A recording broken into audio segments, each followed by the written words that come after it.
I was not able to lay the foundation of the introduction of the Facebook through Maynard, and so we did not do it. So we marked it, I think, in the envelope, but this man can introduce it because he was in charge of Intel at that time. So I want to ask him about that, lay the foundation, and get that. Okay, so this is the conversation with This is all. Jarvis Middleton. No, this is all of the Facebook, the packet, all of the packet. Okay, because I want to pull sheets out of that packet to talk about. So I have to get it in evidence. I just can't pull. I mean, I could pull one sheet out and start talking about it. I don't want the jury to see the entire Facebook, but I've got it on a thumb drive. Why can't we just do it piecemeal, one by one, as to what you want to do? Oh, that's fine with me. I think that's probably more appropriate. Okay, that's fine with me. And I know that. Do you want to see what I'm talking about? Well, is this what we've already looked at with the conversation with Mr. Middleton? Okay, right. And Maynard issue. Okay, and you renewing your objections as to, go ahead. In addition, I mean, he's not the person who did the cell bribe on his phone. That's Sisson. He can't lay a foundation for how the cell bribe was done. Sisson did the cell bribe. He pulled it. He got the information off the phone. Then they had to put it in the cell bribe. This officer knows nothing about this phone. He didn't collect his phone. He didn't pull any data off his phone. Just because you're working in the department doesn't make you certified to talk about it. In addition, this conversation between Sarah and we assume to be Jarvis Middleton, it's not even admissible because Jarvis Middleton's not even testifying. There's a right to confrontation and cross-examine witnesses. You can't say, well, this conversation between Sarah and Jarvis Middleton about this Maynard situation. And it doesn't even have relevance. So I think the Constitution to deny my client a fair trial, will not allow it to effectively cross-examine any witnesses. It is not relevant for the central issue of whether she engaged in a riot or not. I mean, I'm trying to, I'm just reviewing what's in front of me.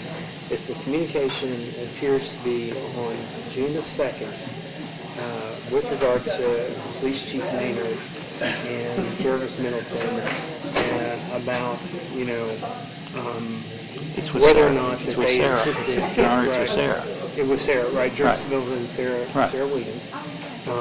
And it involves sort of cooperating with, I guess, the police or their demands to reach out to the police. I introduced evidence, I think, with regard to previous statements that she had made, especially with regard to intent plan preparation to escalate matters. We've already had testimony as to, her unwillingness to cooperate with the police. I mean, it's already been testified to. I'm not sure if I understand the relevance of this because temporarily it doesn't have anything to do with escalation. It doesn't have anything to do with, amping up or, the underlying charges. It just says I'm being, be disagreeable with police. Okay, it's corroborative evidence of the statements because he's arguing that statement isn't true or you can't believe him or whatever. This corroborates the statements, Judge. I haven't made any arguments about any statements. I'm saying, And this also talks. I'm more about worried because also it involves, a discussion of disciplinary actions regarding the chaplain. Well, I can take that part. I'm not interested. I'm talking about the one just that it's documented that we have. We can excise everything else out. I'm just showing the pages. I didn't want to excise it now. I wanted everybody to see it. And I don't want to get the other stuff in there. I just want those things that are highlighted because that's her statement. That's like making a physical statement about this case. true, but it's coming from And it shows her intent clearly. Well, and that's what I'm wondering about. Are you seeking to just prove the intent not to cooperate? Because the intent not to cooperate is really not, I don't find that to be significantly relevant to the intent to ramp up the protests or to accelerate the protests. I think that's extremely relevant. I'm worried that we're going down a road of accumulation of evidence and really some things that may confuse the jurors. Well, okay, we have had proof presented that the police department was unable to determine where they were going to march, and so they had to go out to try to intercept it, and that caused problems with the community and whatever. And you've already got in the fact that she has said that she, wasn't cooperating with the police. She hasn't said that. Well, I mean, not that she hadn't said that, but the police officers had already testified that she didn't cooperate, so. Well, two did, but they're basic statements that, he's going to pick apart and try to say there's nothing to corroborate that. They didn't write a report. You remember? He said he didn't write a report. This is a statement from her on this issue. It is, but I don't find it, again, I mean, the ultimate issue is whether or not she incited a riot. And temporarily, this happened on June the 2nd of 2020. This is a whole, at least 10 days in advance of the actual alleged criminal activity, and it doesn't really talk about escalating. It just talks about, the fact that she wasn't cooperative, and you can establish that through other officers. So I think that... Do you think that it's I think prejudicial to the prejudicial defendant? to her, yeah. I do. Why? I think it's prejudicial because it's offering some sort of, I think it's proliferating the issues. Okay. About All right. Chaplain Donovan. That's not what I'm trying to get in, I don't think it's Judge. temporarily relative. I'm not trying to get that in. Yeah. So, Okay. All right.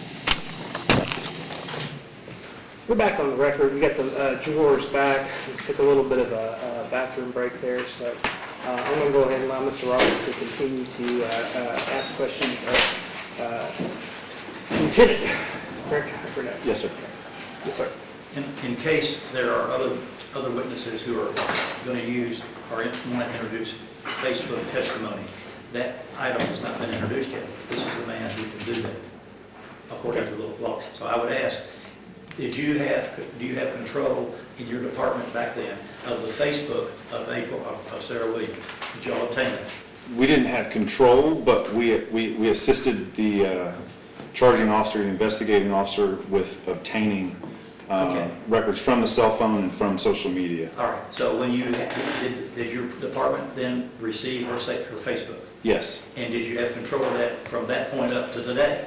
Still it's in there? Our department has control of those records, All right. yes. So Facebook was part of that? Yes. Okay, I would ask that be finally introduced if we're going to need it. Okay. So you all want to... Yeah.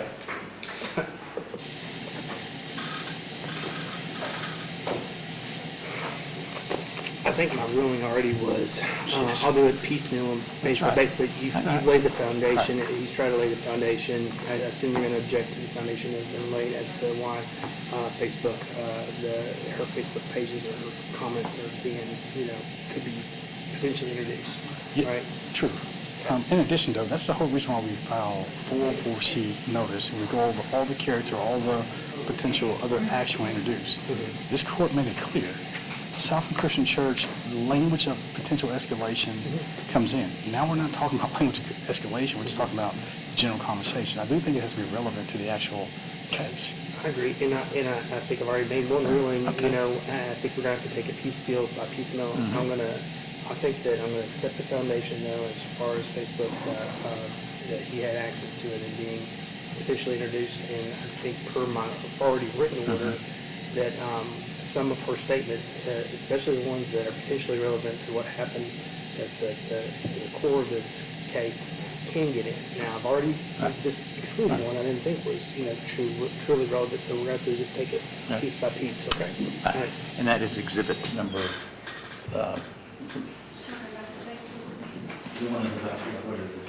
This is 5. Okay, thank you. Okay. Thanks. That's all. Yeah. That's all the questions I have. Okay, Mr. Whip, this is your cross. Bishop, it's in the proper context. This video we just watched, that was the actual document, right? That happened on June 13th. To the best of my knowledge. This is everything that you believe, and I think you told this jury, you flipped everything you believe is criminal, right? You observed it.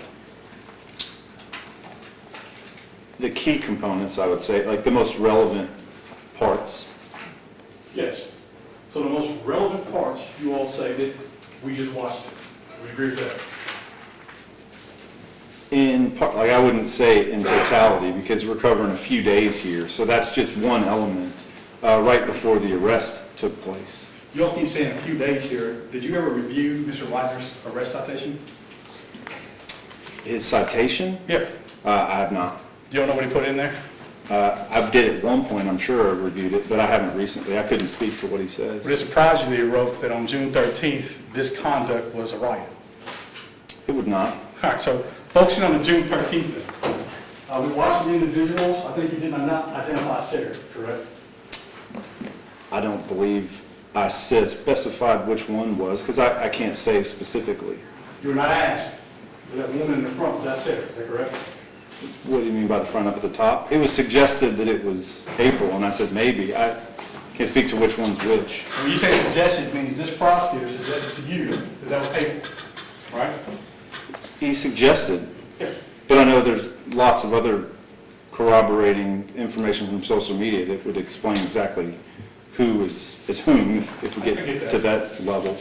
You're explaining, I understand that. Isn't it true, yes or no? You did not identify that person that you identified with a bullhorn as Sarah. I would only say that by that video alone, you could not, but when looked at in totality of the evidence, say it's unquestionable whom is whom. And I can't speak to that. That's not my responsibility or my role. Yes or no? You can ask a yes or no question, but that's not a yes or no answer. It's not. It's not a fair question to Is that ask. Sarah Williams, yes or no? Again, Mr. Whitley, with all due respect, I appreciate your question, but that's not a yes or no answer. It can't be. Is Miss Sarah Williams sitting at this table right now? Yes or no? Yes. She is fighting for her freedom, yes or no? I do not know what is on, in terms of penalty, again, I can't speak to that. Is she fighting a criminal case? Yes. Yes. And the question I'm asking is, the person that's up top with the people cutting zip ties and laying down the sidewalk, is that Sarah Williams? You're saying to this jury today, you can't say yes or no. Based on the video alone, you cannot make that assessment. When corroborated with multiple pieces of evidence, which is how a criminal case works, it's unequivocal who is who. Okay. So And again, I'm not speaking to that because I'm not looking, if you wanted to present all of the evidence for me, then I could definitively say who is who. But again, and I haven't been asked to do that. I haven't been presented with that. So that's not a fair question to ask me. So then you also watched the video, I'm afraid to ask this, yes or no? Yes or no, that people were laying down on the sidewalk? Which video? The one we just watched, that you stood up and touched the screen? I did see that one. Okay, so that video you walked over here and touched, yes or no, there were people laying on the sidewalk? There were people laying on the sidewalk. What else did you see the people on the sidewalk doing? Well, initially, I saw those people breach through multiple lines of an established police barricade. Yes. I also saw those people lay down at the instruction of others, and also saw those people refuse very lawful, reasonable orders to move, disperse. You also, since you watched the video, do you know why they were laying down? I do. They were laying down, isn't it correct, yes or no? I'm afraid to ask that question. That they were laying down in honor of George Floyd. That is the purpose of laying down. However, the purpose of laying down in that context was in order to intentionally be arrested. So they were purposely laying down in silence to get arrested. They absolutely intended to be arrested. And then you arrested them for laying down on a public sidewalk. Well, you say you, again, I was not present at that night, but if you mean you as in police, yes.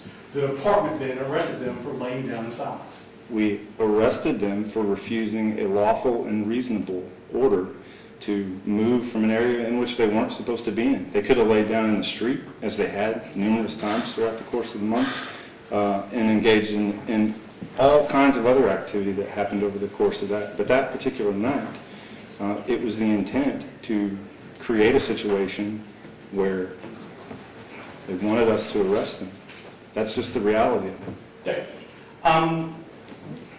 When they laid down and y'all gave lawful orders to get up, I guess you weren't there. Do you know what they did, what they said?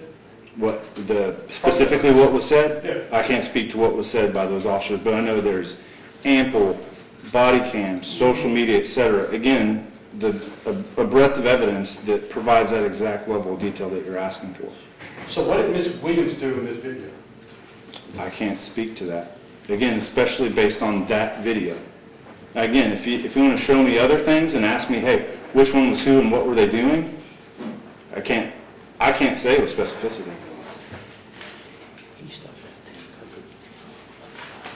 What was the name of the person who cut the zip tie? That I do not know. Do you believe that was Ms. Williams cutting the zip tie? I can't speak to that. That's my And I- question then. Okay. Mr. Roberts? In watching the video, did you see a large number of people who laid down on the sidewalk outside the barriers? Outside the barriers? Yes. No, I did not. Let's play it again. We'll play this again to look at it.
Does this video show that? That video, it appears to. Okay. No further questions? Mr. Woodley? I'm just making sure I'm clear. Good question. So you're telling this jury that it was better for these individuals to lay out in this street versus laying out in front of the police department? So what typically happened throughout the month, because again, we're not just talking about 1 month or 1 night. I get it, you're not. I'm asking you a simple question on this date, on June the 13th, this video we're watching. Simple questions. On this video, you just told the jury it was probably better for them to lay out in the street, right? On that date, they could have done anything that they had wanted. Again, we were given a large amount of latitude.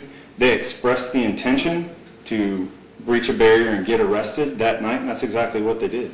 They just changed their tactic and decision. Gotcha. So when I'm watching this video, these individuals who are on their knees, laying down, what violent conduct are they engaged in? I never said they were. No further questions. Mr. Roberts? That's all. Thank you, Lieutenant. You may sit down for further testimony. But before you do that, let me admonish you that you were instructed not to discuss your testimony with any witness of this case that you knew to testify before or potential witnesses testify in the future. So please do not discuss your testimony. Thank you, sir. Okay, Mr. Roberts. Diane Minifield. Diane Minifield.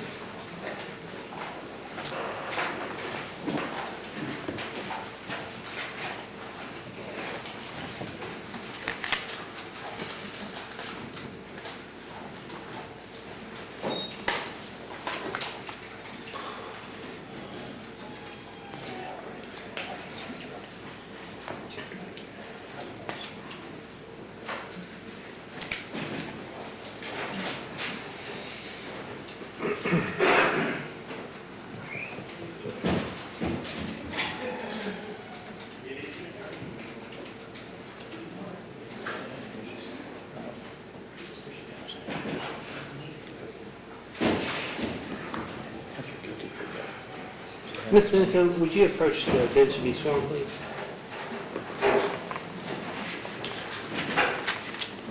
If you raise your right hand, do you swear affirm to tell the truth, the whole truth, and nothing but the truth? I do. Please have a seat.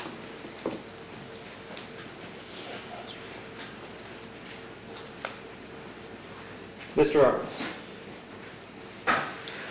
Would you state your name? Diane Minifield. What is your profession? I am a Fayette County Assistant Prosecutor. You're an attorney, right? Yes. How long have you been an attorney? Oh, I graduated from law school in '86. Okay. So I've been practicing for about 36 years. And how long have you been in the county attorney's office?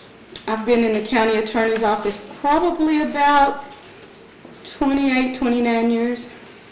Long time. So it's fair to say that I inherited you. You did inherit me. I've been through 3 administrations. You're my 3rd boss. All right, okay. Ms. Minifield, would you tell the jury what the John Rowe Society is? The John Rowe chapter of the National Bar Association is a local chapter of mostly African American attorneys that practice here in the Central Kentucky area. We have some non-African American attorneys that pay dues and are part of our organization. But for the most part, we're about a chapter of about 45, 50 black attorneys that practice locally. And what is your association with it? I've been a member since I moved to Lexington. I moved to Lexington in '87, and the chapter has been active and somewhat dormant and active again and somewhat lazy, but it's a chapter and it's here, and I'm just a member. Do you have a board? No, we have no board. We have a pretty loose organization. I was president at one point. Presidents rotate in and off. I mean, when it's time for nominations, people don't come to meetings and then they get elected. So that's usually how we run our organization. It's really loose. Okay. In 2020, was your chapter active? Yes, Attractive was active then and it's still active. Okay. Were you aware, I guess, or were you aware, I'm not trying to lead you, were you aware of protests that were going on in Yes. May and June of 2020? Nationally as well as locally. I mean, you know, we know what's going on in the community. Did you all have a meeting at some point after, I guess, or late May or June, concerning doing something proactively with regard to the protests? Yes, we meet every other month now is basically our meeting schedule. We have a really light agenda as to what we can do or what we should feel like we need to do in the community. We want to be a voice. And I actually got a call the end of May, probably around May 28th or so, from a minister at my church, Pastor Bob Brown, who had asked me, Diane, all of this that's going on, the youth in the church are concerned, the adults are concerned, we're scared. We would like somebody to have a talk to us, you know, we would like some communication. And I get those calls regularly, not only from my church members, but from community members. You know, I've been active in the community for years. And so I said, I feel the pain, I understand. We have a, you know, meeting that we can have with the Black Attorneys Association to see maybe we can do something. And he says, well, I know the mayor. Maybe I can call the mayor and set a meeting up. Would you be willing to attend? I said, certainly. And I did. You're talking about Mayor Gordon? Mayor Linda Gordon, Okay, yes. all right. So, the result of the meeting with Mayor Gordon, did you all have a plan of what you'd like to do? We went to the meeting, and at this point it was my church. It was me, Pastor Bob Brown, Elder Cornelius, one of the deacons, and then it was the mayor. She invited Police Chief Weathers. She invited her chief of public safety, I want to say his name may have been Ken Smith. Armstrong, yeah. And then she invited her director of One Lexington, who was Laura someone at that time. And we were in the middle of COVID, so we had it in the council chambers. Everybody had a chair spread out, and everybody was masked. And you know, they were discussing, you know, the ministers asked her first, you know, what is it that the community can do? And, you know, she had some response. Nothing was really seeming like it was going anywhere. I'm a worker bee, and I, of course, piped up and I said, well, you know, if the city doesn't really have any real plan to do something, to address something, and to at least get some answers to the black community, you know, I'm a member of the John Rowe chapter of the Bar Association, you know, we'll do it. Now, I offered us without even telling them, because our organization is pretty loose. If you offer something, you'll just turn out to be the one to do it. And they'll let anybody do anything. And so I offered us, and Lord and behold, I was doing it. And so that's how it came about. Okay. What was the plan? Well, I started to decide that I wanted to have a discussion, community discussion. I wanted to have people at the table that could make decisions, or at least be part of a discussion. So I asked the mayor if she would participate, asked Chief Weathers if he would participate, Senator Reggie Thomas if he would participate, my pastor, who is Pastor Victor Scholler, if he would participate. I wanted clergy, I wanted legislatures, I wanted the mayor and the police chief. I wanted a community organizer, activist. I know Divine Karama. I knew him when he was in high school. He used to sit at my house and drink Kool-Aid. So, he was somebody. Divine Karama. I listed him as my community activist. So I had a legislative, the police chief, the mayor, and my college roommate is a psychiatrist, mental health professional. She's from Lexington. She was working at Harlem Hospital in psychiatric, and she was posting things and being asked to speak on the Today Show, Good Morning America, about, the effects of, these killings among the black community and the mental health concerns. So I asked Janet if she would appear. She, of course, agreed to, but she was going to appear virtually. And, we had all experienced Zoom, so we put her on the screen, and I wanted it to be at a location that was not too far from the black community, easy access for the black community, but also enough space, because we were still in the middle of COVID. So I contacted Southland Christian Church down here on Richmond Road. Used to be the old mall, big area, big space. We could socially distance, and we wouldn't be too far from where people in the inner city could get to. They talked among themselves. They were eager to allow us to come there and do a forum. And so that's what it was. That's where we went. Did you decide on a date? Yes. Understand that this all started on the 29th of May. The event was going to happen on March 13th. Okay. So I had a little bit of time, but I called people, I knew people, and I had a location. So I was pretty much ready.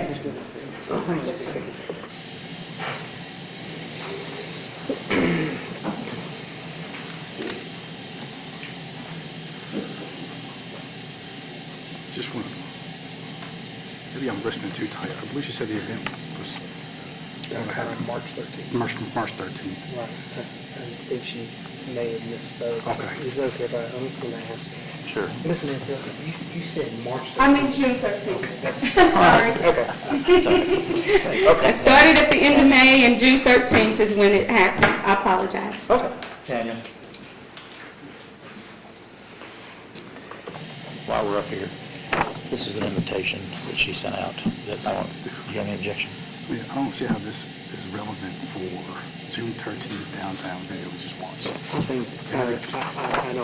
think it's based upon my previous ruling about the sort of the temporal connection and context. I'm going to allow it. I don't think it's prejudicial to your client. It's substantially prejudicial, so I'm going to admit it just in virtue of law and then provide context. Thank you.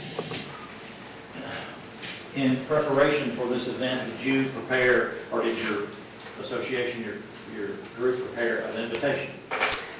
Well, my daughter. Like I said, that association's pretty loose. When you suggest something, you start doing the work and you do it. And so I did. I asked my daughter, who kind of does computer and graphics and stuff like that, to get me a little flyer together so I could pass out and be available for the community. I'll hand you what I've marked for identification as Exhibit 15 for the Commonwealth and ask you if this is the invitation. It is. The National Bar Association theme for the civil unrest, the racial unrest, the killings and everything was Let Us Live. So we incorporated that into what I hoped was going to be a conversation about race, reconciliation, and resolutions. Okay. And so How that was... How did you distribute it? A lot of it was virtually, just through the social media, through text messages, emails, and just spreading it out into the community. I move to have this introduced. Pursuant to our conversation, I'll go ahead and admit it, so. it's And may I exhibit pass it to the 15. jury? Yeah, we may publish it to the jury. Is this exhibit 15? 15. Mr. Roberts, Yes, sir. go ahead. Well, when the 13th came, what happened? Well, prior to the 13th, we had also decided that we would incorporate a march. Local community people had already been in Lexington marching. They'd been marching every single night, and they were effective. They were trying to, bring about change, which is what we were trying to do, just in our own little way of doing it. I believe the Kentucky football team had marched. We had protesters downtown marching in the streets. So we decided we're at a march. So we marched. We had planned to march from the police station to Southland. But at first I drove it because if I'm going to march, I got to be able to do it. I wasn't too sure how long that was going to be. So it was about 3 miles. I'm like, okay, Diane, you can handle that. So we did. And so we added a march that was going to start at 8 a.m. And the march was going to start at the police station and march to Southland Christian Church. And then the Southland Christian Church forum discussion was supposed to start at 10. I gave myself 2 hours. All right, did you march on the streets?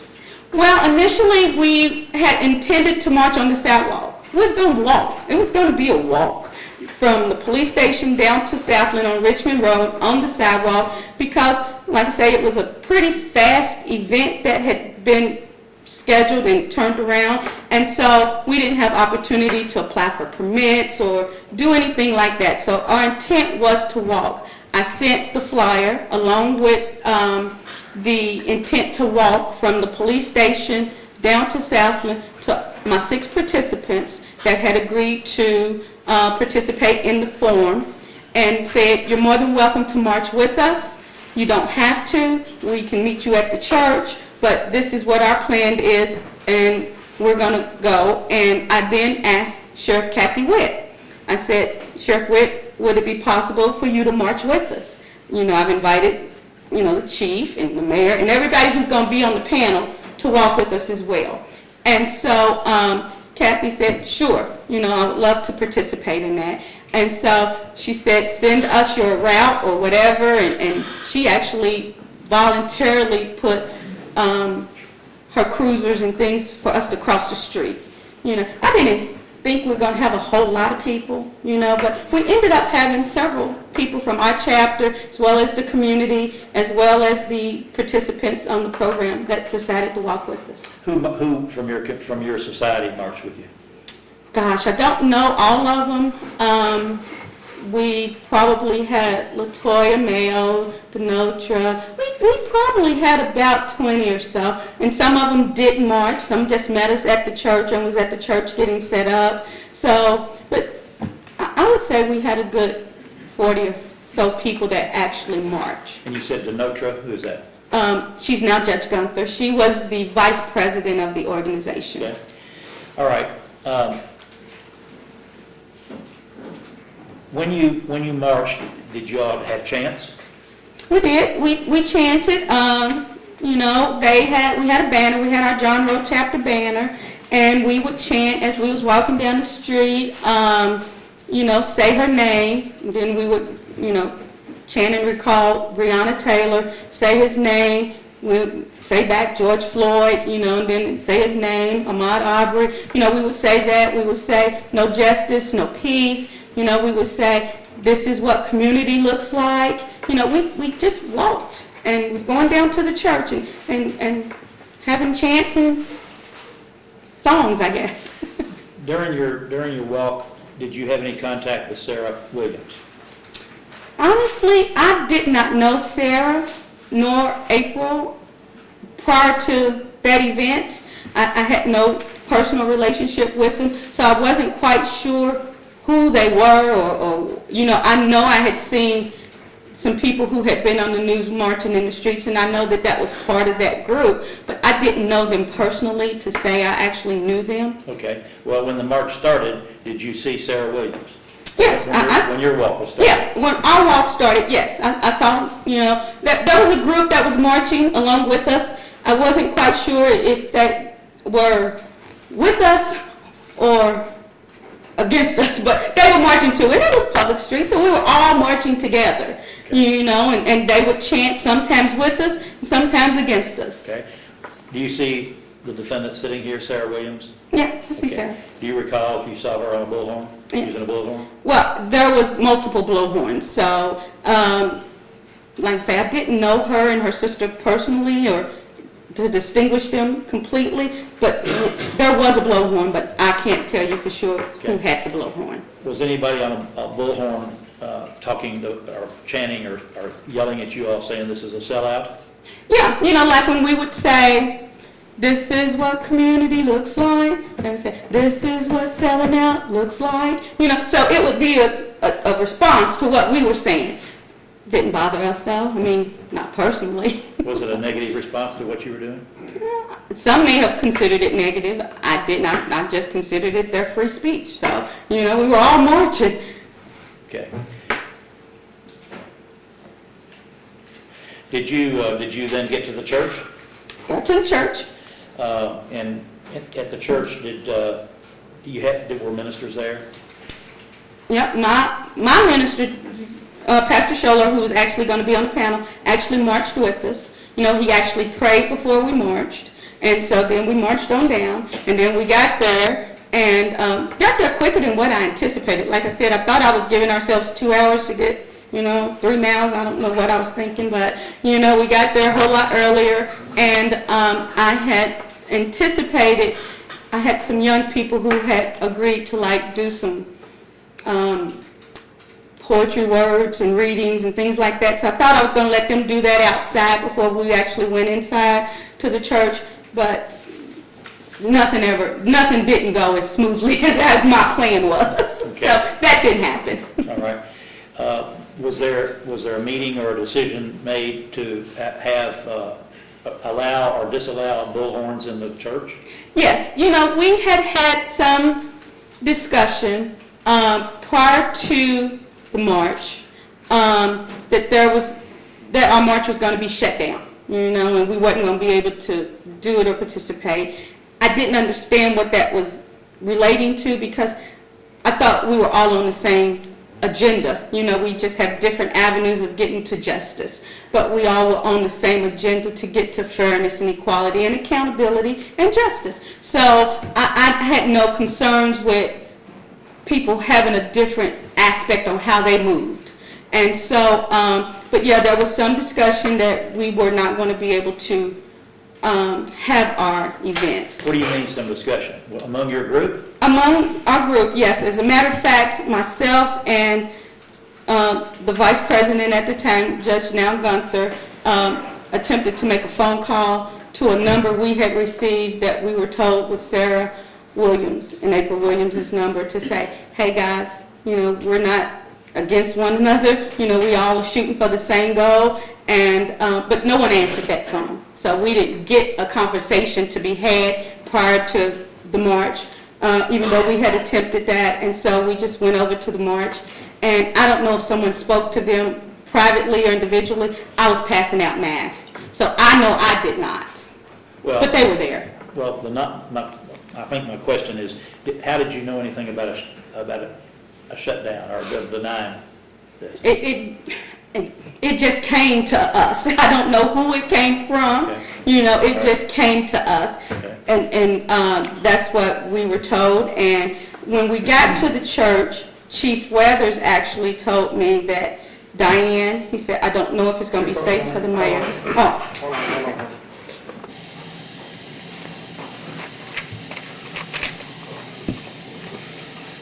Hearsay. Yes, Ms. Minifield's a skilled lawyer. She knows she can't bring I'm hearsay looking at into the... Is hearsay unless sustained. Okay, that's fine, that's fine. Ms. Benefield, stay away from the hearsay if you can. I will. Sorry. That's okay, that's all right. So at the church, I had a conversation with Chief Weathers, because I wanted the event to continue. There was some concern with it not going forward due to safety. And I said, we all are entitled to free speech, everybody here. I wanted it to be a community event. I wanted the community to be able to speak. So I didn't want to shut it down even if someone had something different to say than what we wanted to be said. So I wanted it to happen. And so I instructed him, if he had a concern and felt like he couldn't do his job in protection of, the mayor or whatever, then they were more than welcome to leave. But the event was going to happen. And people were going to be able to speak. And people were going to be able to have voices that were maybe different than my voice and our voices. So it was going to happen. So based on that, they all decided to at least take the stage and participate in the conversation on the panel. And I don't know if you said it or not, were bullhorns allowed in there? No. Okay. Because of how walking from the police station down to the church transpired with the chants back and forth and the blowhorns and things like that, when we got to the church, there was boom boxes playing and just disruption type of things and so I asked that they're not, because the church officials pretty much said, it's your event, it's just our house. You let in who you want to let in and what they want to do. We're not making any calls on that. And I specifically got my pastor said, can you come outside and pray? And ask that we just go in here peacefully and that we, leave blowhorns, we leave, noisemakers, boom boxes outside and come inside of the church peacefully and assemble to have the conversation. He, of course, came out. And everybody prayed, everybody bowed, everybody was reverenced, everybody cut down the music, and everybody participated in that prayer before we entered. And so then that's what we did, Then at the door, people checked their stuff. We didn't leave it outside because we didn't want it to get stolen and unaccounted for, but they were able to check their stuff once they entered the church, and they kept it in the little lobby area, and then we all entered into their sanctuary. That's all the questions I have. Mr. Wood? Well, I'm curious. Where are you employed again? Fayette County Attorney's Office. There's this guy, he happens to be a boss. Who's the boss of the Fayette County Attorney's Office? Larry Roberts. Would you agree with me that this gentleman right here actually requests is your boss? Yes, he is my boss. So then your boss says, I need you to testify. Right? Yes. No, my boss subpoenaed me to testify. He didn't say, I want you to testify voluntarily. I actually got a subpoena like most witnesses, I assume, that testify. Yeah, so then you're here to say that you had a John Rowe event, right? I helped produce a John Rowe event for a community conversation. And I think the way you're testifying, though, is like every member in the John Rowe was happy about this event. Is that true? No, honestly, I don't know how everybody felt about the event. Some members didn't show up. Some members did not show up, some members did not participate, some members was at the church, some members marched. Nobody forced to do anything within it. The only force is if you suggest it, you do it. So that's how it kind of came about. I suggested it, so I was the one to kind of... Would you agree that I'm also a member of that group? Pardon me? I used to be a member of that group as well. Would you agree with that? I wouldn't know if you used to be, but if you may have rescinded your membership, I don't know that. But you were a member, or you are a member. I don't know if you are no longer a member or not. All right, so let's talk about this event. You said you were a lawyer, correct? I am. And you work for the county attorney. That's correct. And being a lawyer working for the county attorney, you have to agree you know a little bit about the law. I would say I know a lot about the law. You have to agree with me that as a county attorney working in the office, you also work with police officers. Yes, county attorney's office does work with police officers. But you said something that struck a nerve to me. It kind of like stood out. Okay. Did you say that y'all get a permit to walk up and down the streets? No, and we understood that we did not have a permit, and that our event that we initiated was so quickly organized, because it came about as a church event. I just threw John Rowe under the bus, to come with me as I moved this forward based on a request from my church for the youth of my church and the community, to have some lessons of fear. As a county attorney, working for Mr. Roberts, wanted to engage in a community event, and maybe not protest, but assemble a march. You didn't get a permit. I did not get a permit to walk on the sidewalks, and that's why we initially decided we were walking on the sidewalk, because you don't have to have a permit to walk on the sidewalk. But y'all didn't stay on the sidewalk, did you? No. So you're in the street. Well, some were not. Were the police with you?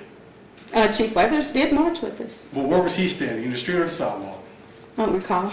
So you're telling me the Lexington Police Chief participated in a march without a permit? The march did not have a formal permit, and he did agree to walk along with Sheriff Witt, along with other attorneys, and we initially agreed that we were doing it on the sidewalk because we knew we did not have a permit, and that was not our intent to block traffic or, disrupt the flow of traffic. Is that a beautiful way of saying yes? He participated in a march without a permit, yes? Yes. All right, you're telling me that the mayor, this city, this great, wonderful city, she also participated. Actually, no, Mayor Gordon did not walk with us. I don't know why, but Mayor Gordon did not walk with us. She met us at the church. So then I think people were talking about, I think you want to have a community event, and you want to keep it close to the African-American community at the South. Would you agree with that? Yes. Would you agree, though, historically, most of the African Americans live in the north and east side of Lexington?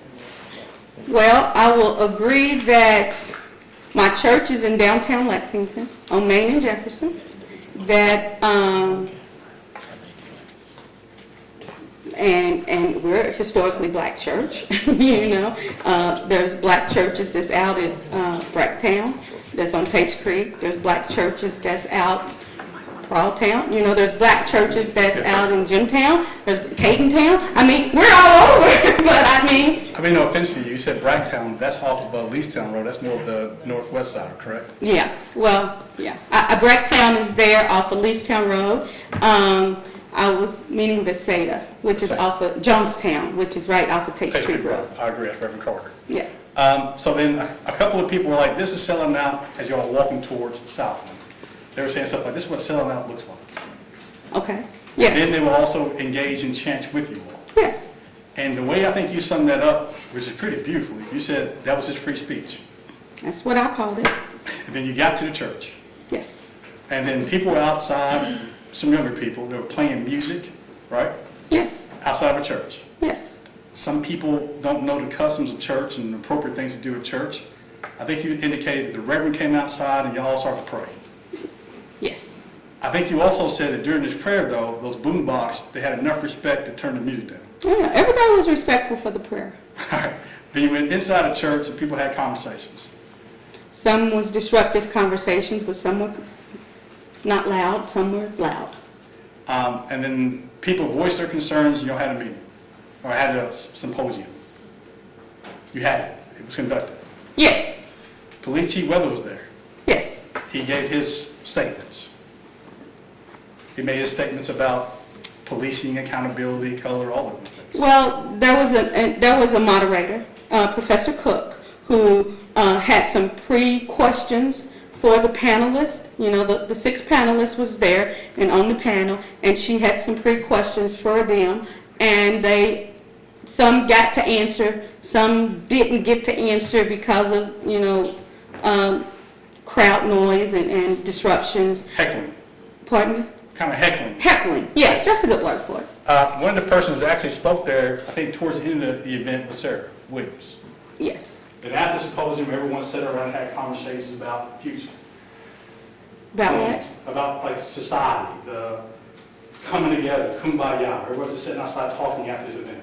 After it was over? Yes. Yeah, I had actually ordered lunches for my panelists, and so some of my panelists left early, so I think I had 2 or 3 extra lunches left over, and so I actually offered them to her. I said, hey, I've got extra lunches, You know, I know you all are probably still on the street tonight. We're done. My event's over.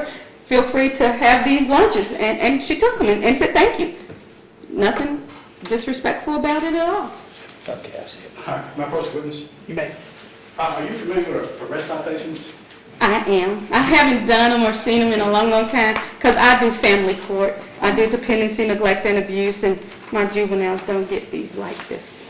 Well, you do a great job. I'm just asking you to review it. That's not a report you wrote. Would you agree after reviewing that Southland Christian Church or any incident of Southland Christian Church is not in that arrest citation? Right, the location and violation of arrest are Bar Street and Limestone on both citations. But nothing in that citation suggests that something happened in Southland Christian Church. Would you agree with that? Well, I haven't read the citations, but Take if your you time and say read so. those, let me- Oh, you want me to actually read them? Not out loud, just to yourself. Okay. You took your glasses off to read?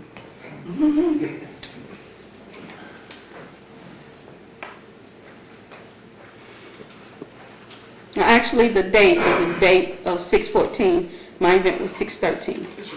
Okay, I'm not asking so, you to testify, well, I'm just asking to meet where it talks about all the events that led up to the arrest. Would you agree that Southland Christian Church is not in that paragraph?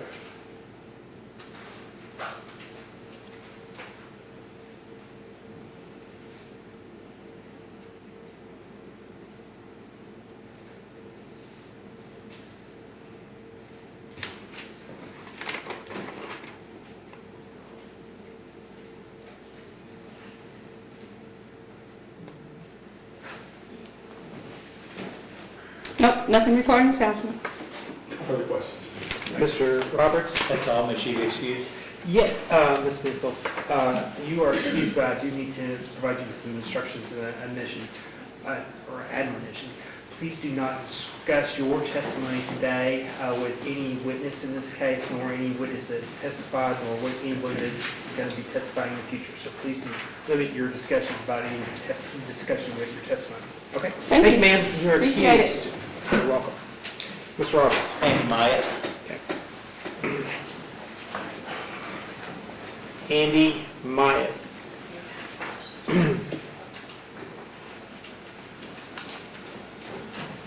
Everybody hanging in there? Okay, good.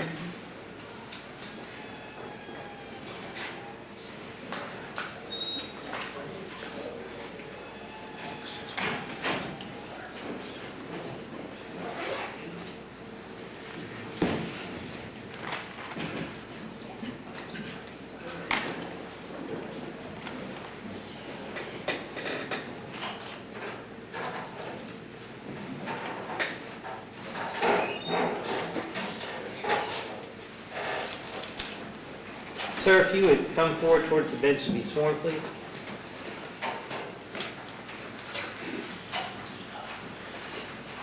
You'd raise your right hand. Do you swear from tell the truth, the whole truth, nothing but the truth? I do. Please have a seat. Clear across, Judge? Yes. Hold on just a second, sir.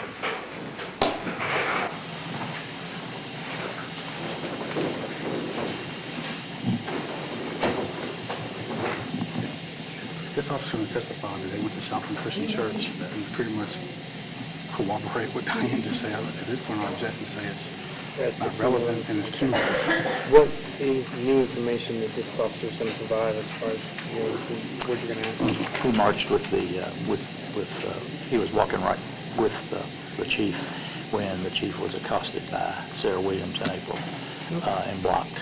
And he broke it up, or the people around him broke it up and got the police chief in a car, and he went off to Southland Christian Church. And then we have just after they stormed off up the street, I got a short clip of him still walking up the street with them, very short.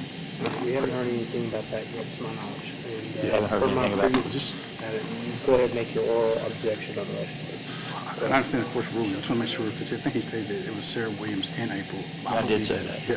I believe it's April, Precious Taylor, and other individuals. And I think Sarah Williams on the bullhorn. So if his testimony is going to be that Sarah Williams accosted the chief, those individuals who did that were arrested and charged. Well, and it very well may be. I think that you can specifically say, but I mean, was Sarah part of this and had, promoted this activity? And, okay. I will, and I'll have a video of it. Okay, so based upon my earlier written ruling with regard to all the reasons I previously stated, I'm going to overrule your objection. Thank you. Sir, you've been sworn. Mr. Roberts, it's your opportunity to ask direct questions. Can you state your name, please? Andrew Myatt. You're a police officer? I'm a police sergeant with Lexington Police Department. How long have you been a police officer? Going on 17 years. Okay. On the 13th of of June 2020, were you involved with a march to Southland Christian Church? I was. How did you get involved with it, and who was with you? I was making the mail run for Central Sector down to police headquarters, and I observed a large group of people out in front of headquarters gathering. I went inside, delivered the mail, and saw that Chief Weathers was standing there. I asked him what kind of was going on. He mentioned that there was some form of bar association had a walk scheduled for that day. And I asked if anybody else was going with him, because some people outside were being a little over anxious, in my opinion. I advised him that, may not want to go out there by himself, and he said that, he should be fine. And I told him, I'll just walk behind and kind of stay out of it and just make sure everything's okay and go along with him. So Okay. that's what I did. Who was with you, if anybody? Me and the chief. And then Sheriff Witt came in at some point. Okay. So the group that you were with the chief, were you in the street? Were you started on the sidewalk? When I talked to the chief about it, he advised that he didn't think he was going to need me because the walk was scheduled to go along the sidewalks from in front of police headquarters all the way to the Southland Christian Church. That's why there were no traffic units or anything available or extra units out there for traffic control, because the plan was and my understanding was to walk up the sidewalk all the way to the church for the symposium that they had planned there. And that lasted about 10, 15 steps out of headquarters, and it went south from there. What do you mean it went south? Miss Williams and her sister and her supporters were in the middle of the street and basically took over the street from the beginning of the walk all the way down towards Southland Christian. Well, did you and the chief stay on the sidewalk for a period of time? For a period of time we did. Approximately how long? Hard to say, a couple of blocks maybe. Okay. So you know where Henry Clay High School, or the old Henry Clay High School is, on Main Street? Yes. Okay. Were you approaching that? Were you still on the sidewalk, or did you? No, by that time I had already called for units to shut down incoming main and assist in trying to divert some traffic out of the way of people walking down the street. Okay. Was there any type of confrontation at some point during this march with the chief and Sarah Williams? There was. As we approached, I believe it was Old Lafayette, off of Main Street where I guess Biscuit Belly's at right now. It used to be it was the A&W at the time. Prior to that, as we were approaching, Miss Williams and some of her followers, I don't believe she was in the chain, but some of the people with her had locked hands across the roadway from sidewalk to sidewalk. I went with the chief to the right side and went under some people's arms. They basically were just passive, locked arms. The chief, Sheriff Witt, and myself went underneath, and at that point, Miss Williams and her sister got up in the chief's face. Miss Taylor had a bullhorn and was yelling lots of obscenities at the chief. Miss Williams had a phone, was right in the chief's face, screaming, yelling. She actually got up and put her hands on the chief. I pushed her back, told her no. Saw some of the units I requested were coming around. At that point, in my mind, I was ready to arrest Miss Williams. But however, the chief said no, and in light of everything going on around the entire situation, we opted to just keep moving and leave it at that point. When he went under the locked arms, Yes. Did he assault anybody? No, there's a gentleman to the right. You can see if you watch my body camera, there's a footage. There's a gentleman with a hat on backwards who flops backwards and yells out, "Oh!" Head never touched the ground. He flopped like he had been injured. The chief ran through the line. He went underneath. They tried to close in. He popped right out. As big as I am, I popped right out with no problem. Well, at any time, did the chief ever assault anybody in that situation? Never. All right. You had a body cam on, I did. and did you make that part of the evidence with the police department? I did. Your Honor, at this point, I want to show, we have exhibit number 16, 15? 16, and 6. And I'd like to play this for the jury.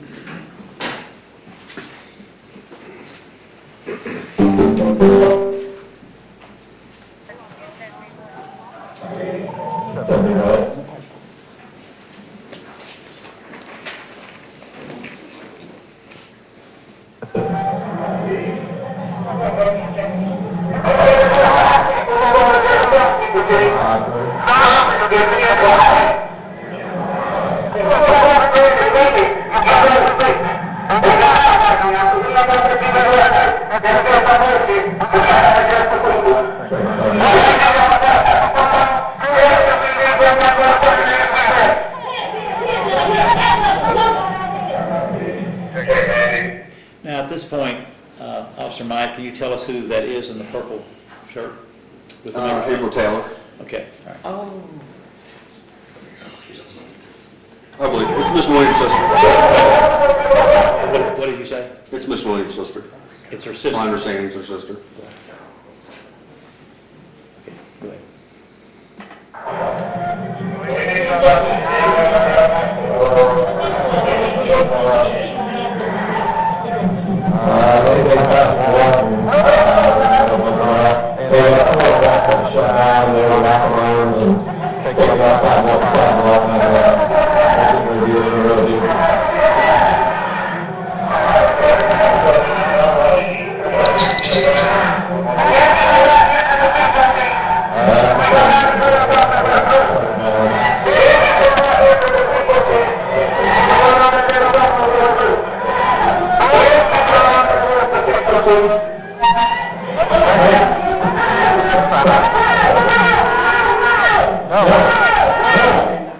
Now, can you tell us who you see here, if you know who this person is? I don't recall her name. Okay. She was trying to assist us in keeping the crowd off of the chief. Okay. At this point, have you seen Sarah Taylor up to this point? Sarah Williams. Excuse me, Sarah Williams. If I'm not mistaken, I believe that's her right behind the lady with the mask on. All right, go ahead.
Now, the lady in the black, who do you think she is? My understanding, this is the only interaction I've had with them, that was April Taylor. Okay. Okay. Could it be Sarah? I'm sorry, Sarah Williams was in the black, and I believe that in the purple was April Taylor. The lady in the purple,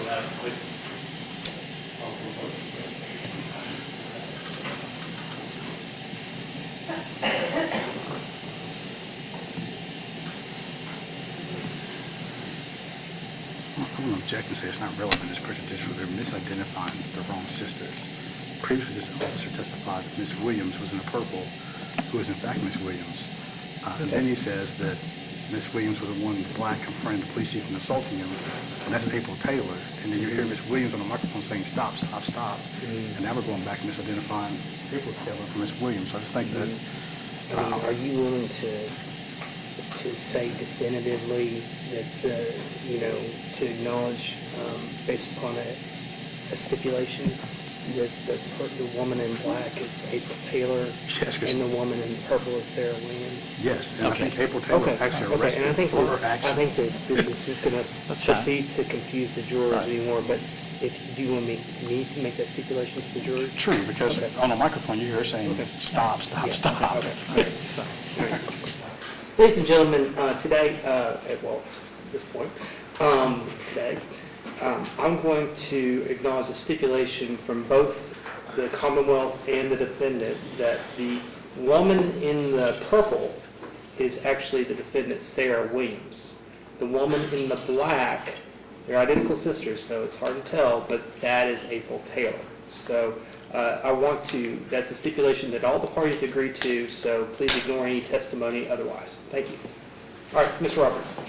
Your Honor, may I back it up to show Sure. both parties at this point? Let's Yeah. go back to it again.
Okay.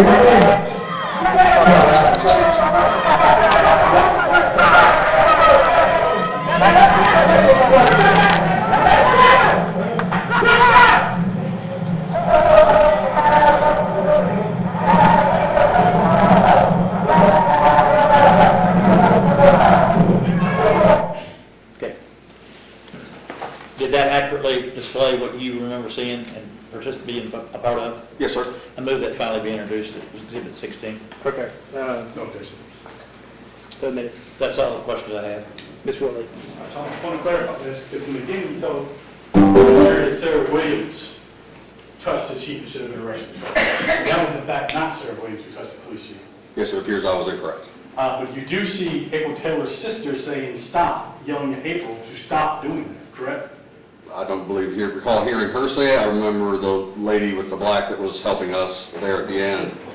I remember her clearly yelling, "Stop." That's Precious Taylor, that's their sister, did you know that? I did not. Yeah, so the sisters are right there yelling at April to stop this conduct. You hear a person on the microphone saying, stop, stop, stop. Would you agree with that?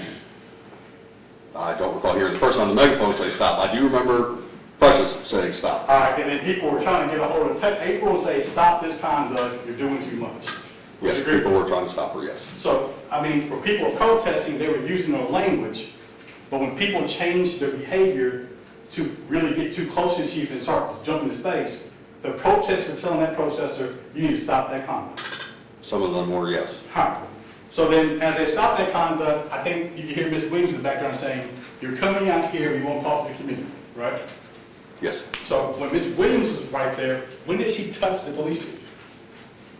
Ms. Williams did not. I apologize, I had them mixed up. I did not see her touch the chief. Where is she yelling for people to confront, touch, assault the police chief? I did not hear her say that. And the entire time when the police chief there, she's backing away on the microphone talking about her grievances with the police chief. I wouldn't say she was backing away, she was doing them right in the chief's ear. She's yelling at the police chief. Yes. At one point, you can see the chief plug his ear as he's, right before he goes on the line, she gets right in with the megaphone right in his ear. Are you aware that there was a county attorney there by the name of Diane Middlefield? I was not aware of much of anything that morning, other than the chief was going to march by himself, and it was a little heated out there. Are you aware that she confessed to this jury that there were no permits for this march? Not aware of that. So you actually participated in a march without a permit? In a police fashion, was there to protect the public. Watch this question, yes or no? Did you participate in a march without a permit? I walked down Main Street. I would not say I was a participant of the march, other than I was there to observe and protect the public safety. You assisted in facilitating police to be in a protest without a permit, yes or no? Yes. Thank you. All right, so as you all were engaging in this walk, there are people yelling out chants, talking to their police chief. Would you agree with me that the police chief is a government agent? He is? He's appointed by the mayor. He is? So then there are people who are taking their grievances with the police chief as his capacity as a police officer. Would you agree with that? They were? So they're engaging in, I guess you don't believe it to be political speech? I believe it could be. All right, so they're engaging in political speech with the police chief, with a government employee, about their grievances about the community. Yes. When there are protesters who touch the police chief, other protesters say, stop, don't engage in violence. Some did, yes. Then they go to a church, and then are you aware that at the church they had a mass prayer? They did. They had their symposium, they had this conversation, They did. and then they ate lunch afterwards. Don't know what happened afterwards. I was gone. Did any acts of violence occur at that church? Not that I'm aware of. Outside of this one, have you ever participated in a protest? Have not. You ever seen one on television? Seen a few, yes. You see the one in the Capitol in D.C. I've seen bits and pieces of it. That's violence, would you agree? Yes. No further questions?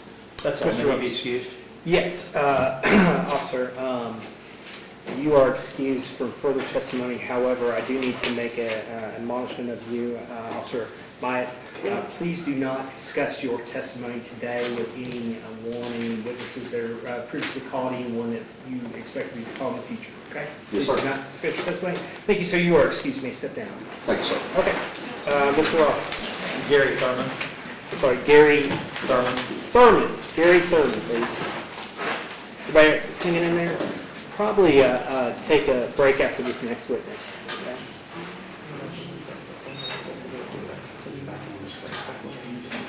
This will be a long witness, Your Honor. Okay. Well, let me ask this. Does anyone need a break right now, this minute? Everybody's okay? For one long witness? Okay. Let's go ahead and call Gary Thurman then. And then we'll certainly take a break after him if he's going to be long.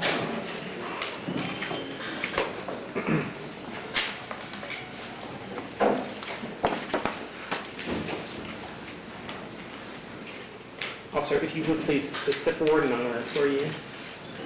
You swear affirm to tell the truth, the whole truth, and nothing but the truth. Please have a seat over here.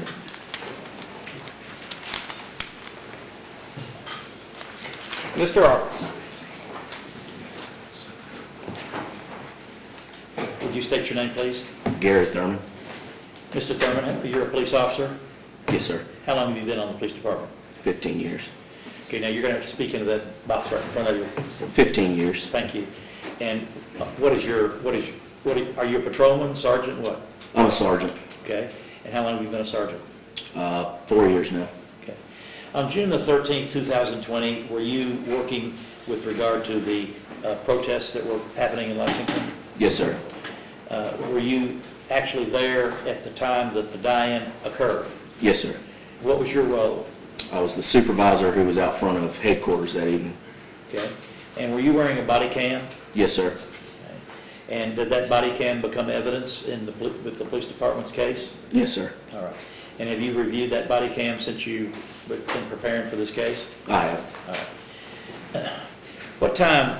Approximately what time did the protest inside the barricade occur? I think we started going outside around 9:47 p.m. that evening. And so was there, how long was it then after you got outside that the actual event took place where they were beginning to come in? About If you know. 3 or 4 minutes. Okay, all right.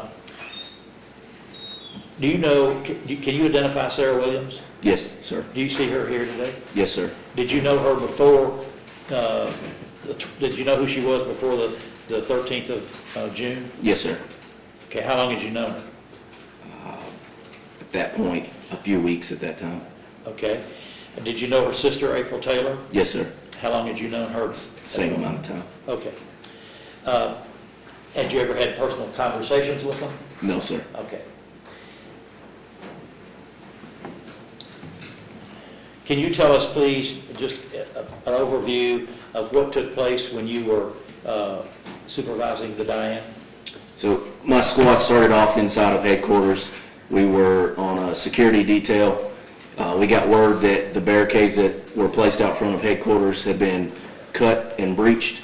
Commander Newman instructed us to head to the outside of headquarters and attempt to put the barricades back.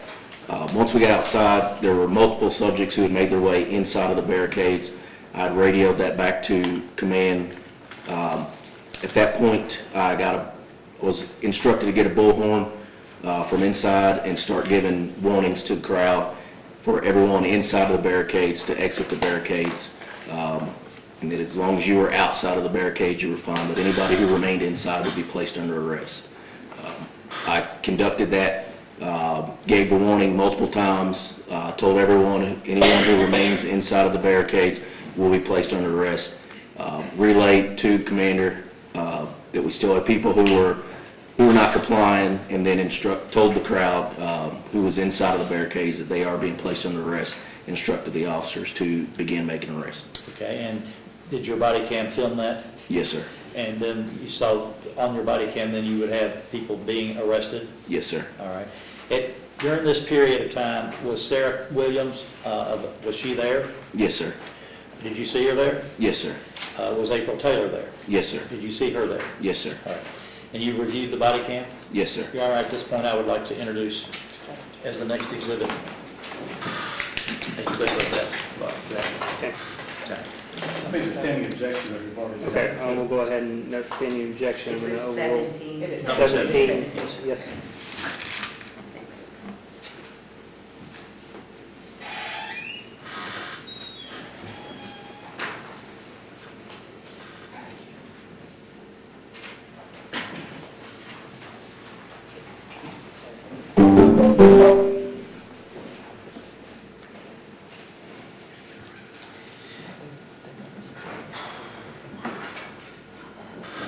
Thank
you.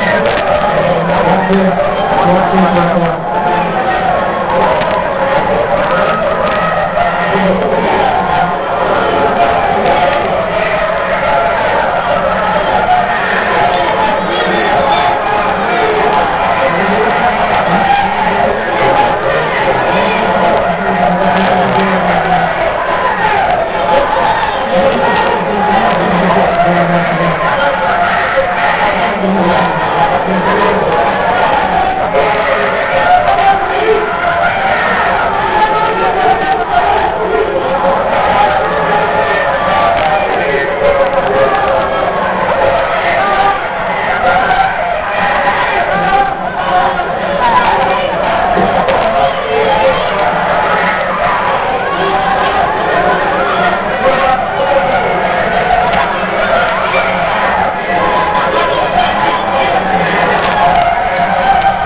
At this particular point, are the police officers carrying somebody off?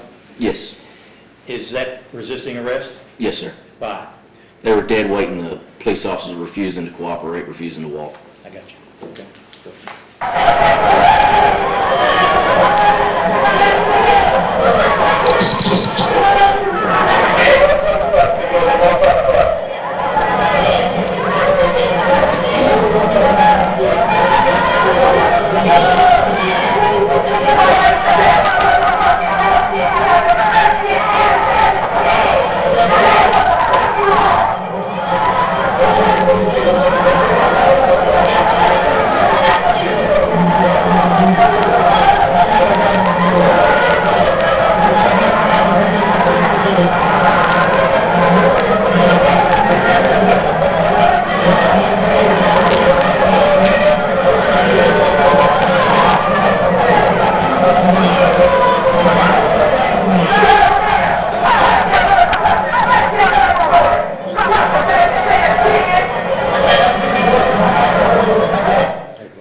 Now, do you know who was speaking there? Yes, sir. Who? Miss Williams. And what was she saying? Make them work for it. Okay, where was she located? If you can look at the You're- film. If you're looking, from my point of view at this point, she's at about my 4 or 5 o'clock. She's actually positioned behind me. Her sister's directly in front of me. Okay. All right.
Now, the woman saying that will be back tomorrow. Who was that speaking? April. Okay.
Is that Sarah yelling, or is that April yelling there? Yes, sir, April. Okay, and she was saying the word could ask. Hold on.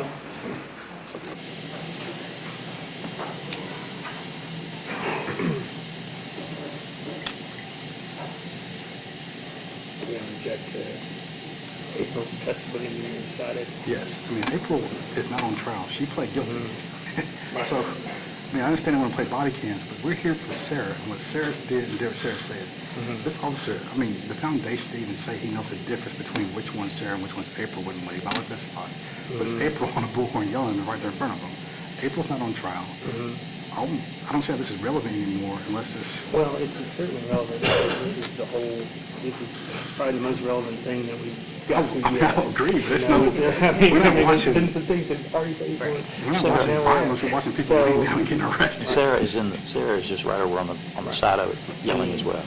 I'm gonna, frankly, I'm gonna overrule the objection, because frankly, it's Beneficial for This me. is, I know. he's basically saying this is not your client. I know. And I think frankly, it's not prejudicial to her in the least, because it's actually someone else. And I think that's probably one of your defense theories, is this confusion of identities here. I'm just as not to used to who's it. doing what.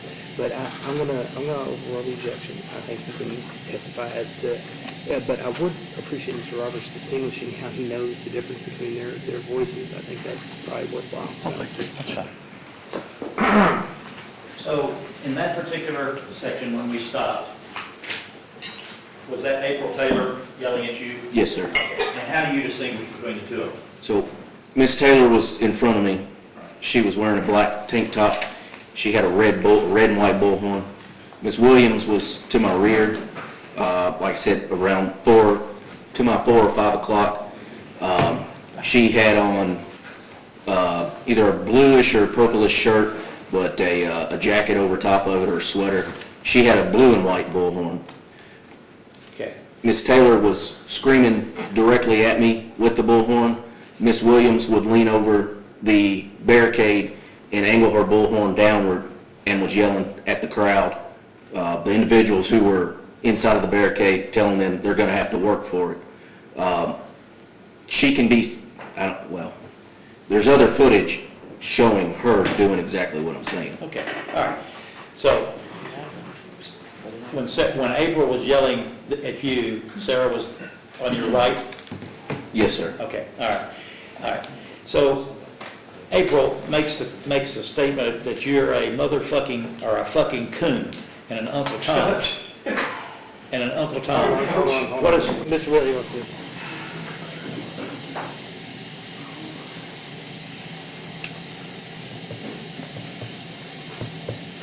Four thing, or what do you want to check to in case One, this? that's hearsay. You just stated it's hearsay. She's not on trial. And then he goes back to solicit some statement that April made about him being some coon or something. It has nothing to do with Was Sarah. that what Sarah, April said, or? That's what April said. That's what April said. That's what April said, yeah. Okay. And so this has been introduced, they heard this on the film. I want to ask him, How's it prejudicial to your client? I mean, is there confusing? April is yelling at him the most racial, coon, derogatory statement so they can get some kind of sympathy like he's being degraded. That's not Sarah. If April's stating that, then that's on April if you go to trial. On the 16th. Okay. It is extremely degrading and it's not Sarah Williams, it's I know April that, Taylor. I know that. So, I mean, certainly the video is going to be, it's already admitted, because it's what happened, and I think that it's all relevant as to showing and capturing the scene. I'm just not sure why we have to retouch on what April Taylor had said. Sarah, do you ever notice it, something that Sarah Williams degraded him or said? well, she's there yelling at him while this one is yelling coon and these are horrible things. She's a part of the same group. This is a group of people they were trying to get to go in there, and so she's a part of it. The fact that she's not being prosecuted for the language itself, but the people, I think this jury needs to understand what was going on with the talk, because Well, Well, you book a listen, black I mean- police officer and make it seem like they were being Oh, degraded. yeah, Black oh, officer, sure. yeah, black Sure. officer out there. Sure. I'm just a little concerned that this is inflammatory type speech and that it potentially could confuse the jurors. I mean, it's already been asked. So, I mean, he could proceed and ask and say, this was April Taylor who said this and not your client. Or if you want to sustain, I'll be willing to sustain the objection. But, I mean, he's basically saying it's not your client. that's He's right. making- I'll absolutely so- say that. So you want me to sustain the objection? Saying in a monster jury that it's not my Okay, client's I'm things. going to go ahead, just due to the inflammatory language, I'm going to sustain the objection because I think it could confuse. I'm going to admonish the jury that this was not Sarah Williams making those statements, okay? Well, In can- addition to though, like that's Your not a Honor. crime. I think it's prejudicial. I mean, it's not Miss Williams making Well, then statements. the video shouldn't have been shown. Well, I mean, yeah, I They've think had it's this connected, video. but I just think we're right now, I think we're trying to highlight stuff, and I think that could be potentially prejudicial to his clients, so that's my remark. Thanks for going to the jury. I'm just going to instruct you, I'm sustaining the objection to asking that question. I'm going to instruct you that apparently that the statements regarding the extremely derogatory terms were made by April Taylor. So I'm just making that admonishment. So Mr. Roberts, anything further?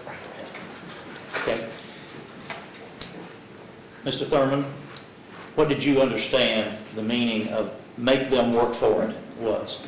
To continue to resist, to not adhere to our orders of disperse. And who did you hear say that? Miss Williams, No question in your mind about that? no question in my mind. That's all. Thank you. Ms. Whitley? You're a sergeant, correct? Yes, sir. Because you worked your way up the ranks, right? Yes, sir. So you're showing body cams. What day did you write a police report? I didn't make any You arrests. didn't make a report, did you? I didn't make any arrests. Watch this question. Did you make a report? I did not make an arrest report because I didn't make an arrest. Well, if Sarah's out there committing a crime, why are you arrested? I was the supervisor. I instructed multiple officers to make Okay, arrests. if she's right there with a bullhorn, you have a bunch of officers in riot gear, you're right there, she's supposed to be breaking the law and saying right, why are you arrested right there? So we had the barricades set up.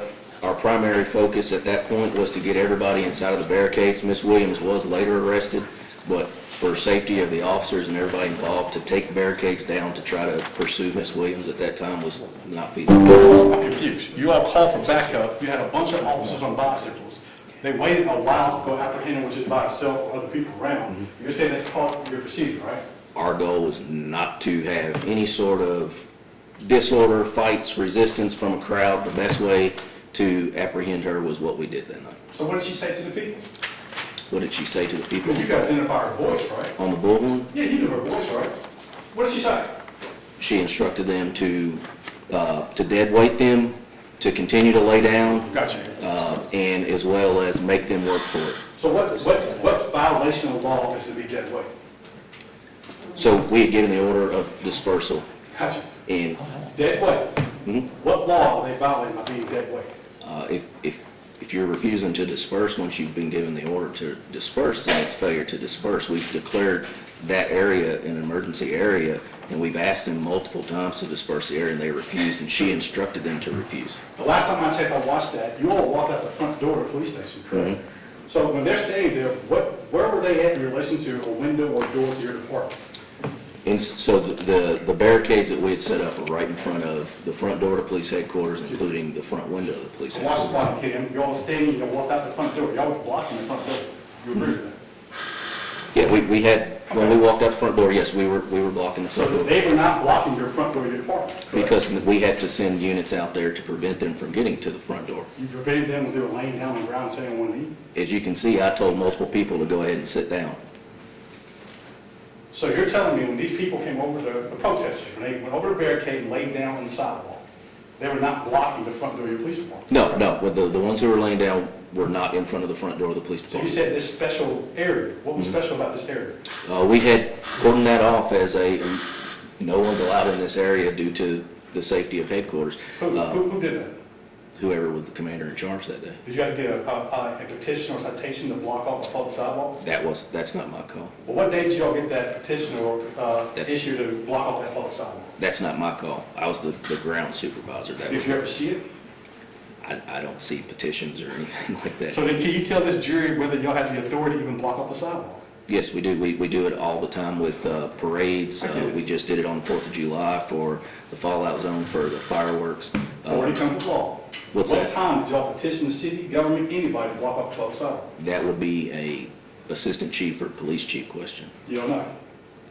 I don't make those So decisions. then when these individuals, not led by Sarah, there were papers right there, and they laid down on the ground, what violence were they committing? Well, first, you can't block the sidewalk to begin with, but they were inside of the barricade. The barricades had been deemed that if this area right here is restricted, it's a restricted area, they're not allowed inside. At the time, police headquarters was under construction. We had no wall inside. If you make it through the door, you have full access to police headquarters because the entire wall is gone, and that's viewed on my body cam footage.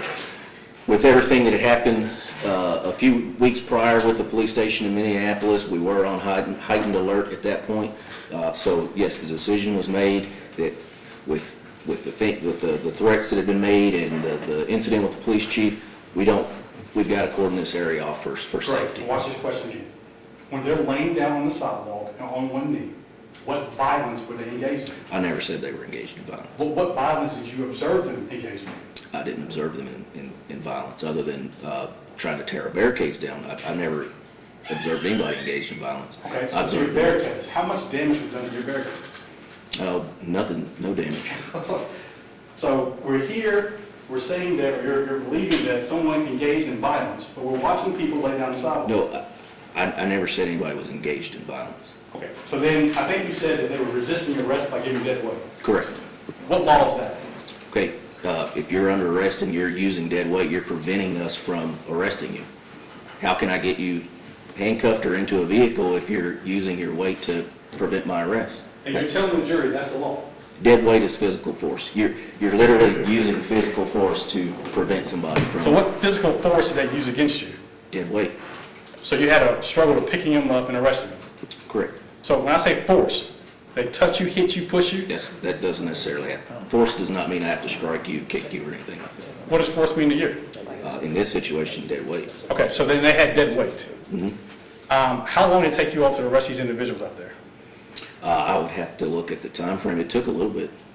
They were arrested and went in peacefully, right? Other than 4 officers having to carry a few people.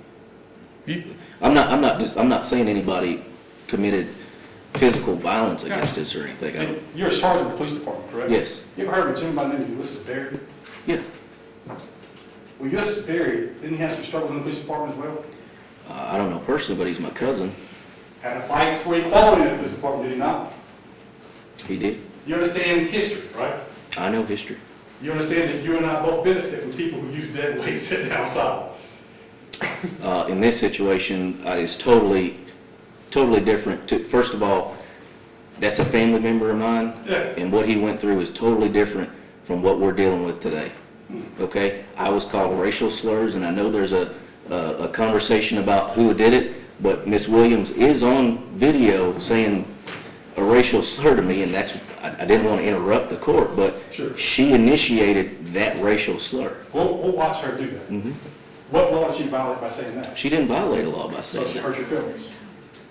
I have to deal with a lot. I've done this for a long time, but you're asking me about a family member of mine Yeah. going through struggles and comparing it to this situation is kind of disrespectful when he's not alive. We disagree. Next up, you said that Ms. Williams was advocating saying words. What violent words did she say? Striking an officer, blow up the building. When did she say anything like that? I've never heard her say anything about So the it. most she said was make it difficult for them to be arrested. I also heard people in the background saying, we just want to lay down in silence for 8 minutes or something like that. I heard that as well. And they were counting down. Don't arrest us, give us 4 more minutes. Don't arrest us, give us 3 more minutes, right? So they're actually counting down the duration it took for George Floyd to be killed. And then I think you all arrested them before they count down to 0. Yes. But they were laying there in silence or had their fist or on one knee. You were Yes. watching that. Yes. Why do you not allow them to sit there for the next 8 minutes in silence and get up and walk away? They had we had allowed them, we shut the streets down on Main Street. They had the entire Main Street area to do a peaceful protest. We had no problem with with what was going on. Had no problem with anybody laying down on the sidewalk or in the street. This area that we had contained, this is the only area we're saying, please do not come in inside this area. I gave multiple warnings, more warnings than what I was advised to give. Not only that, when it was time for the arrest, I said at least 3 or 4 times, you're under arrest, you're going to be placed under arrest. If you're still within, some people did get up and leave, but I wanted to give as much time as I could before we actually made arrests. And I think I gave a lot of leeway before I allowed officers to make arrests. And like I said, we had traffic units working overtime to shut the entire street down, to let people, if you want to do lay-ins, that's fine, just not inside of this area right here. Okay. I approach the witness. You may. You didn't know, I guess, making an arrest on Ms. Williams. Will you just document it?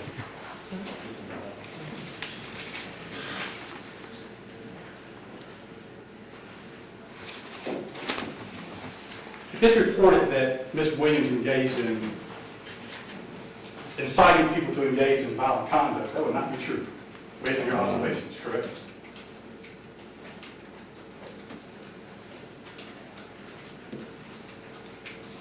And maybe you can come show me, but I don't see where it says violent conduct. What kind of conduct is alleged that she made? Encouraging individuals to break police barricades for the purpose of being arrested. But you watched Ms. April Taylor do that. And I heard her instructing individuals too.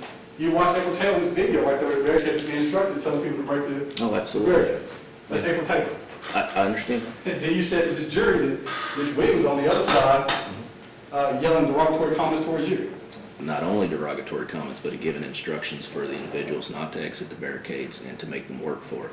Just a minute ago before I showed you that, you said she was instructing people to give you dead weight. No, you asked me about violent conduct, and I said the only violent conduct I didn't witness any violent conduct, but the only thing I could think of would be dead weight. That's the only thing that people really did that could be, I guess, articulated or construed as violent. Nobody was punching, kicking, or, Didn't ask to assault any officers. no, Didn't ask to throw a brick through the window. not that I heard, Didn't ask to tear your uniforms, not that I heard, destroy the building. not that I heard. Why are we here? I think because of the portion of inciting the riot of, inciting a riot doesn't have to be violent, okay? Obstructing police, obstructing government operations is the or of inciting a riot. Gotcha. So what operation did she violate Ms. Williams by telling people to make it hard to get arrested? I had to have the SWAT team, the traffic unit, the clear unit, and take patrol units off the street in order to deal with this. Protest. Yeah, So when did Ms. Williams make y'all do all that? I'm sorry, When did Ms. Williams make you do all that? when she instructed the individuals not to cooperate with us. At that moment, June 13th. Yes, So on June 13th, when her sister breaks a barricade and people lay down, she shows up and starts yelling at you. She's stopping law enforcement functions and making you all bring all these people down. I think if you continue watching some of the other videos from other officers, you can see that individuals in the crowd, when an arrest is made, they immediately look at Miss Williams for guidance.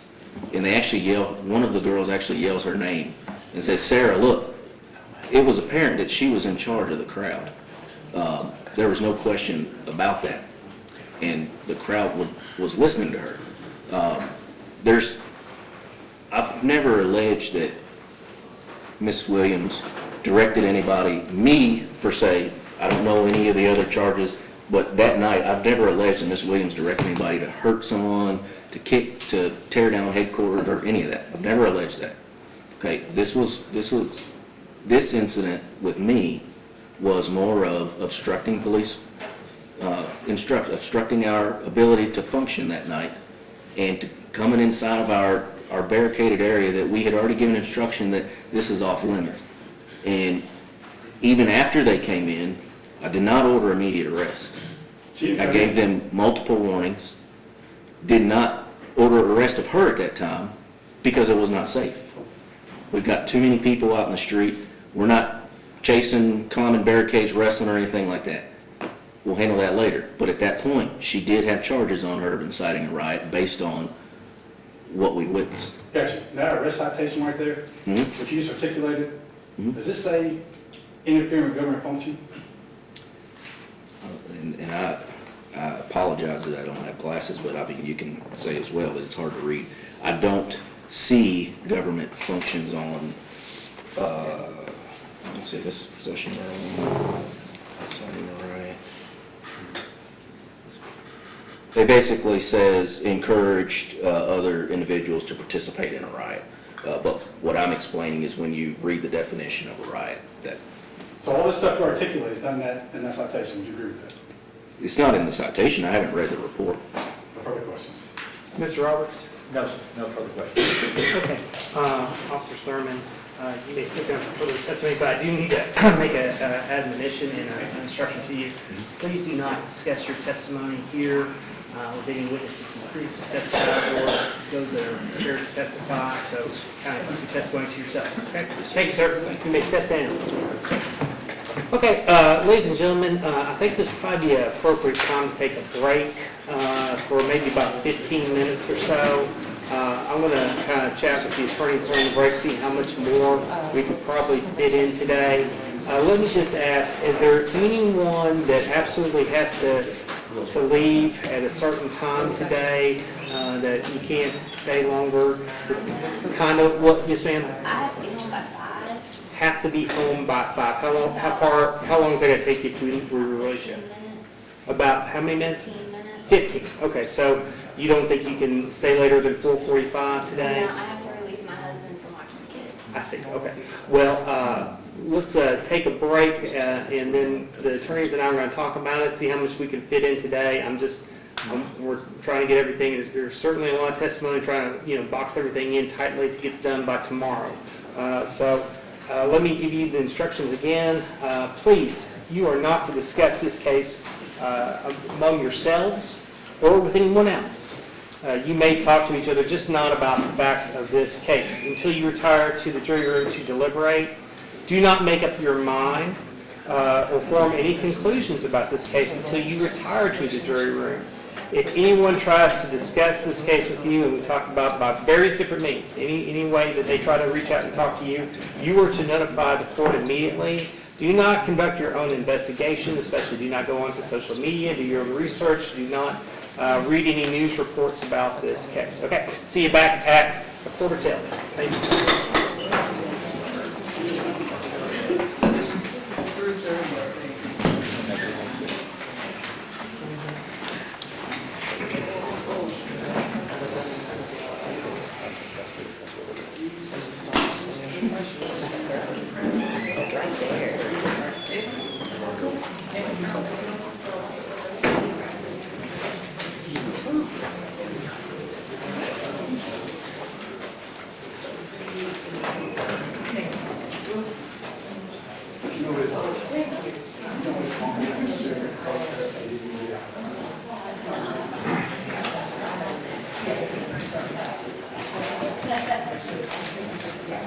If we were to conclude by the Court of Till today, how much more do you think you have to go? About another hour? Quarter to five. Quarter to five.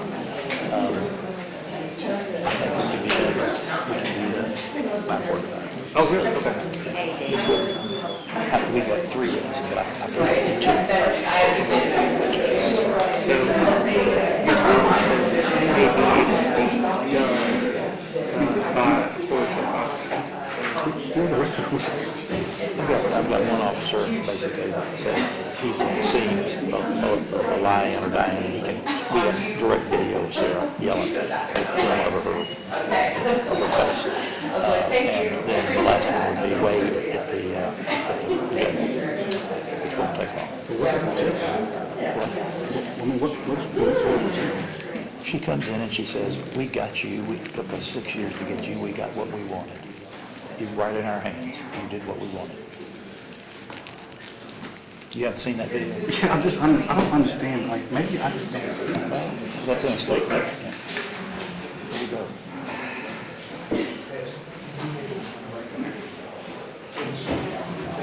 No, we're talking about inciting a riot. So we've already had Officer Thurman say, she made this statement, she told people to have their weight.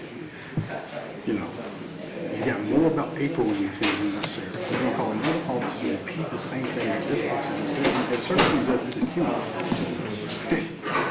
And then we're going to have her say in the jail, you play right into our hands as in evidence that she's asking people to destroy property damage or something like that. Like, I don't understand the value, the evidential value of these statements. Unless she's confessing that I committed a riot.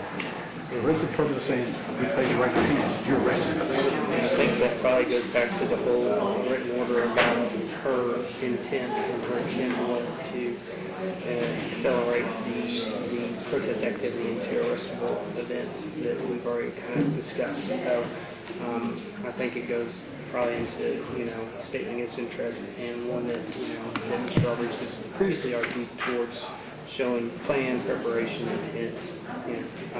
Which, I mean, and I can belabor the point, but at a certain point, though, like, we can't keep saying it's going to potentially show. He has to show it, and every witness either says Sarah did not engage in conduct. We're going to have arguments about directed verdict. I understand. Okay. I get that. I mean, we're not quite there yet. I'm still allowing Mr. Williams, or Mr. Roberts rather, to proceed with this case. But I think that sort of statement against self-interest is someone that maybe even admission, I think that it qualifies as a statement that probably is relevant for all reasons that I've already previously discussed in the resolution. So, okay. All right. I'm going to take a court check. All right. And then we'll go over it.